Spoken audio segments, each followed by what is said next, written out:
Were they worth the hype? Recently, Krispy Kreme and Pokemon partnered to release limited edition Pokemon themed donuts with packaging through August 18th and September 13th. So I today will be answering the question as to whether they were worth the price. First of all, I'll start with one big thing.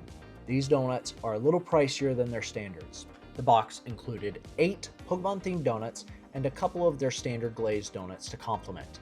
The entire box ran me $23. To start us off, we have the Jigglypuff Strawberry Cream Donut. To be honest, the flavor was very akin to a fake strawberry dessert that you would get. Imagine packaged in the bakery section at Walmart. And it was supposed to come with a strawberry cookie crumble, but mine did not. Then we had the Squirtle Donut, a standard vanilla glazed donut with supposedly cotton candy buttercream. Although when I tasted it, it was barely anything other than just a standard vanilla donut. There wasn't any extra cotton candy flavor to it, it was just a little extra sweet. The sprinkles did add a little bit of a nice texture, but overall, this really isn't much different than the standard glazed donut. Then we had the Bulbasaur donut. This is absolutely no different from a standard vanilla donut. There is no extra flavor other than the icing that makes up the leaf foliage that honestly, again, just tastes like cheap bakery vanilla icing. It doesn't add any texture. The coloring's nice. It did look very nice, but the flavor just honestly was not different than a standard glazed donut.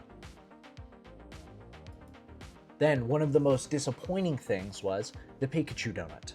Unfortunately, while they are supposed to come with a lemon curd filling, mine did not. Mine was simply just a yeast fried donut with a little bit of vanilla icing on top, and that is it. There was absolutely no filling. I know they're supposed to come with it, but unfortunately, quality control at my Krispy Kreme may be down a little bit. Next is the Charmander donut. This was probably the best out of this bunch, but that's not saying much, unfortunately.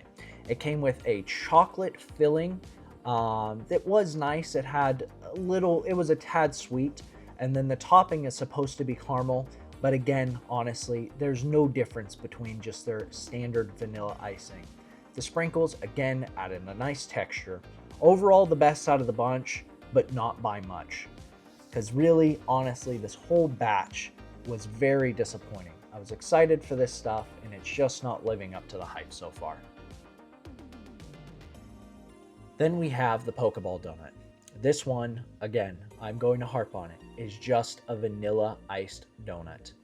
The black that is supposed to be the separation of the ball has a very weird cocoa-y taste and is very grainy. The sprinkles are sprinkles, although the ones I got were even a little bit old tasting. It tasted as if they had these sprinkles on hand for a while. They were very crumbly, and altogether, the donut didn't really look all that great compared to what I've seen online. So you can probably guess what I'm going to say, and it's no, these donuts were not worth the hype. I was very excited to see what these two very large companies could come up with for dessert, and honestly, this was just not worth it. Not one of these donuts would I go out of my way to get again. This may be different for you.